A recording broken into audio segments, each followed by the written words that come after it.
I think it's recording now. All right. So I am Victoria, and I will be arguing that cats are better than dogs. I personally own both of them, so I can definitively say that cats are better than dogs for two main reasons. The first reason is that cats take a lot less work than dogs to own. So, for example, cats clean themselves, so you don't have to give them baths, like you do have to give dogs baths. Giving dogs baths can be a lot of work depending on how big the dog is. So I have a German Shepherd, so giving them a bath is very time consuming, and it takes a lot of time to dry them off too. And then for little dogs, it's even like time consuming and an effort because you have to blow dry them since they're small and they get cold easily. And whereas cats just clean themselves, so it's a lot easier to deal with. And also, they're a lot less work because you don't have to take them out on walks. Dr. Wilani Sung suggests 2 walks a day for dogs that are about 25 to 30 minutes. And so that's already an hour out of your day that you would have to spend walking your dog, and you can use that time for a lot other things. Whereas a cat, you don't need to do that. They just roam around your house and do what they need to do. So you don't have to do that. And then another reason that dogs are not as good as cats is because they cause more damage usually to your house. So my dog, when she was a puppy, ate the drywall in our house, ate a recliner in our house, has eaten up all like the chairs in our house. Whereas our cats, they like kind of tore up the couches a little bit, but it was not as much damage as our dogs have done, like by far. And then another reason is that dogs cost a lot more money. So especially if they're bigger dogs. So for one example is grooming them. So according to PetSmart, it is $37 to get your cat groomed, whereas it is $42 to get your dog groomed for just a bath and a brush. Same exact thing.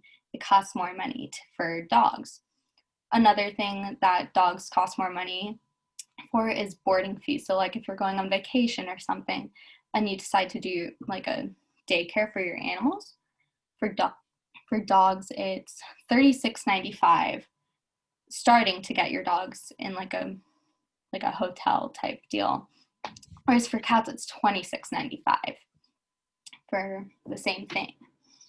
And then another thing, you have to get like renter's insurance for your dogs in case they bite somebody or if they cause a lot of damage when you're renting a house.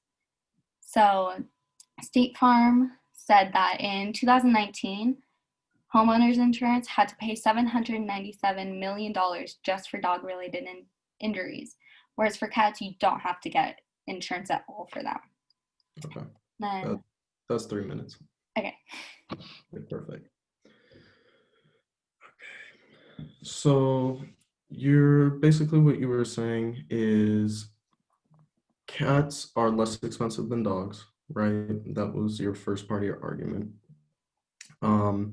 You believe that cats are more self-sufficient, right? They take care of themselves. They don't need walks. They basically are good on their own.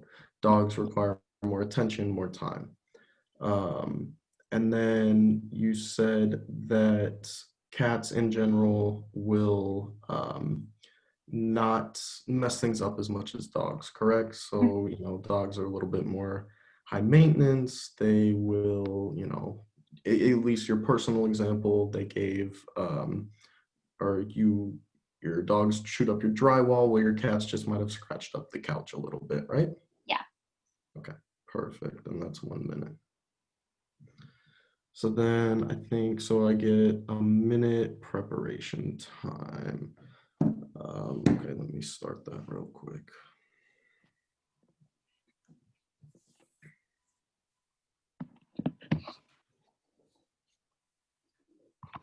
Give me 1 second, let me get a pen real quick.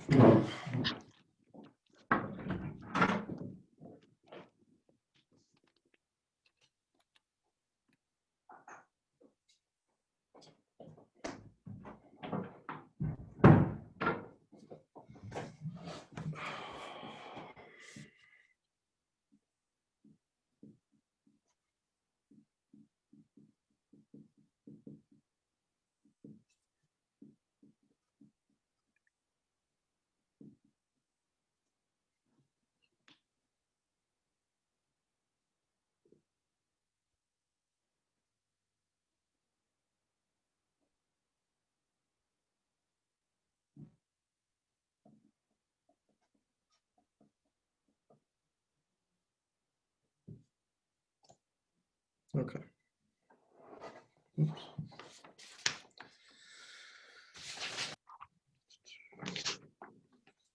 All right, so now I'll do constructive speech. Ready? Okay, so my name is Troy, and I will be debating that dogs are better than cats. So, when you think of dogs, one of the first phrases that comes to mind with pretty much everything are dogs are man's best friend, not cats. Um, that wouldn't just be a statement that people would say because they want to say it. That's because there's long history of dogs being very loyal, very good companions to people. Um, Cats, on the other hand, you hear horror stories about cats all the time. One of the things you said is self-sufficient. Okay, yeah, they clean themselves, but I've heard so many stories of hairballs and problems with their intestinal tract because of things like that. So yeah, maybe they are self-sufficient in one part, but cleaning up after them and um, having to deal with the problems that could come along with that would be something that you wouldn't experience in dogs. Personally, I have a dog. I have a little beagle. Literally the love of my life. Love that girl so much. She is probably the most self-sufficient person I've ever seen in our dog I've ever seen in my life. Literally, she wakes up late. She goes, sleeps on the couch with my mom. She eats her food, sleeps some more, wags her tail, and is happy when she sees me, and that's basically it. Um, she's doesn't really get into anything. We've never had problems with her um, while, for destroying things or anything like that. My aunt, on the other hand, has a cat. That cat is overweight and has had a host of medical problems, while my dog has not had to been taken to the doctor once, other than for regular checkups or things like that. In fact, this past little bit, my aunt's cat broke her tail and had to get some of it amputated off. That surgery cost my aunt over $5,000. The worst that ever happened with my beagle is she ate a sock and we made her throw up, and that was it. So, you know, the expensive part, sure, on the very forefront of everything, cats do probably look like they're less expensive than dogs. But there are many examples that I just gave that would prove otherwise. Another thing, ruining things. Everybody who I know who has cats, their curtains are all torn up. They have their couch is all messed up.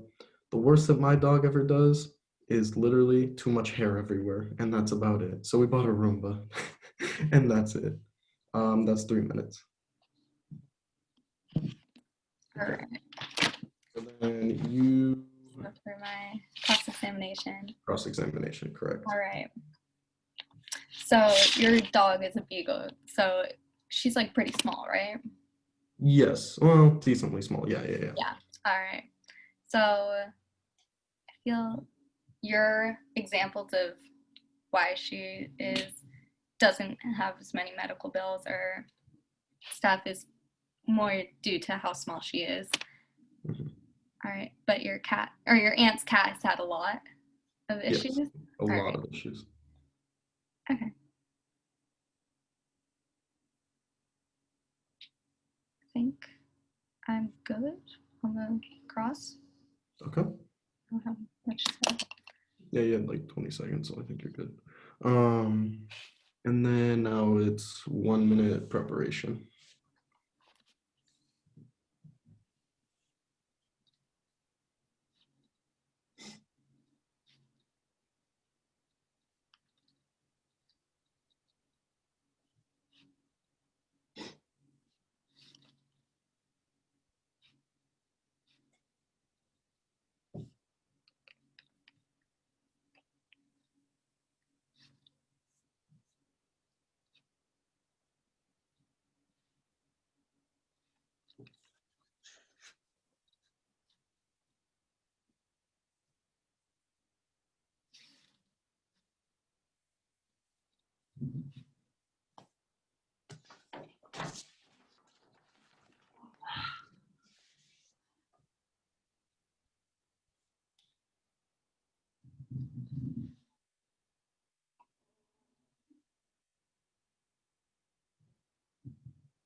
Okay, that is 1 minute.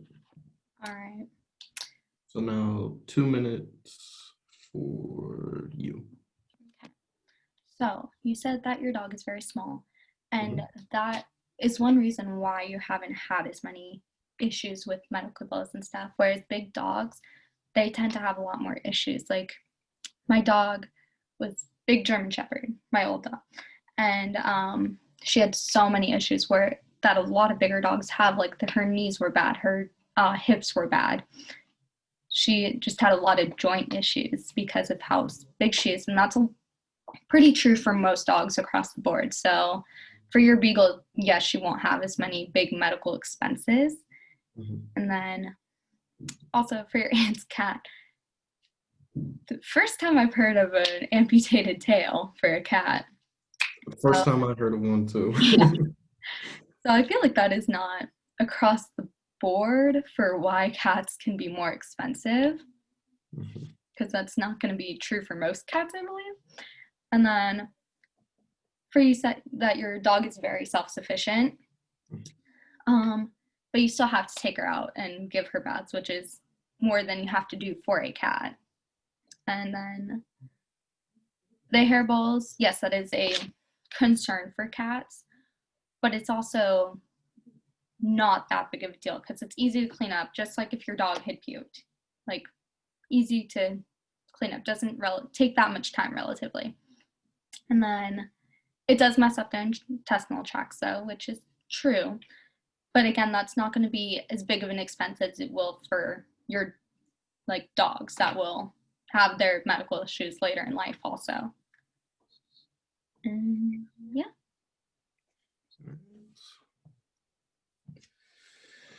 Let's see.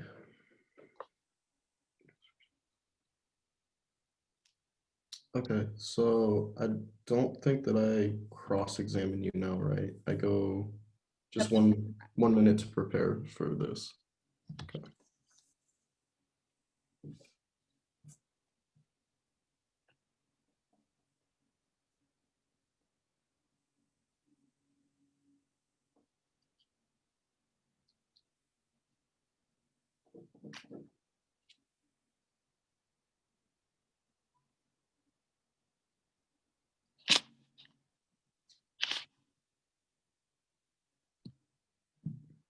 So 2 minutes from me now.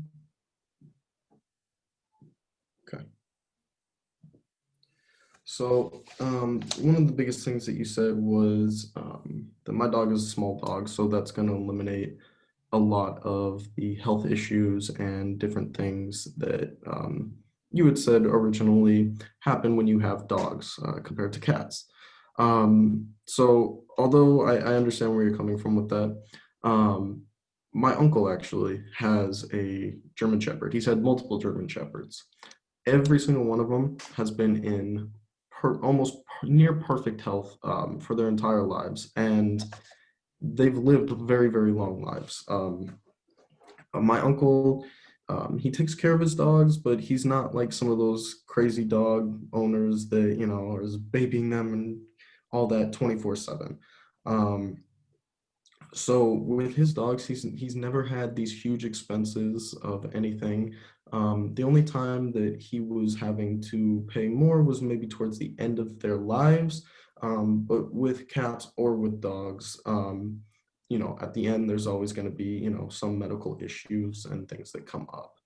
The next thing you said was about the amputated tail, not across the board. Um, Technically, I'm not a vet, so I don't know if it is across the board or is not. But from what my aunt told me was that it's actually a more common surgery than most people would think. And it just goes to prove that cats, although self-sufficient, could easily hurt themselves. My dog's never hurt herself, but my aunt's cat has hurt herself a few times, and she's had to pay good money for those different surgeries. So, one of the things that you had said was it might be more money for a dog versus a cat. So maybe in the short run, there might be little things, but if a cat has problems, those surgeries will definitely be more expensive and can supersede anything that a dog would have. Okay, 2 minutes. So now a minute and a half rebuttal. All right. So with the medical bills, yes, cats will have medical bills over time, but so will dogs. And the expenses just, especially if you have a big dog, they're not as comparable. Big dogs are going to have more expensive medical bills, even if the cat does have issues. And then going back to something I said in the beginning was another expense, the insurance, like renter's insurance or homeowner's insurance. That's always going to be a bigger expense because you don't need that if you own a cat because they're not as likely to hurt somebody or bite somebody that's going to sue you, which the insurance will have to pay, like a dog will. Not that all dogs will, but the chances of it happening are so much larger. And so then to just restate the self-sufficiency aspect, for cats, they're a lot easier to take care of than dogs. You don't have to take them on walks. You don't have to wash them and give them baths. All you have to do is make sure that they're eating, make sure that their litter boxes are clean like once or twice a week, and that's pretty much it. And just give them love like you would a dog. And then to restate the damage costs, they don't cause as much damage as dogs do typically. Dogs will chew on things and cause damage that way, whereas cats might scratch up the couch a little bit. And yep, that's Okay, it's just 1 minute to prepare for me and then finish it off with my rebuttal. All right, last 1 minute and a half rebuttal by me, and then we are done with this one. Okay. So, you said big dogs were more expensive, which you've been saying the entire time. But the thing is, dogs in general, and most of the people that I know own medium-sized dogs or smaller-sized dogs. And although big dogs might be more expensive, comparing it to cats, the thing that causes the expense is like if they have to go to the doctor, right? So big dogs in general won't injure as easily. Whereas cats are constantly trying to jump over things and falling off of things. You know, we see those videos on the internet all the time of these cats thinking that they can make a jump and they miss it. So sometimes, or within those parameters, that would prove that dogs, although maybe if they're a big dog and they injure themselves, will cost a good amount, cats will probably injure themselves much more often. Um, for insurance, okay, that's a valid point, but I don't know very many people who do that, who leave their dogs, who have to pay that insurance. I'm not saying that no one does, but most of the people that I know who have a dog will leave it with a friend or a someone in their family. Lastly, you know, there's a reason why they call crazy cat ladies because cats make you crazy, and there's a reason why they call dogs man's best friend. So I'm just gonna stick with the old adage. That is it.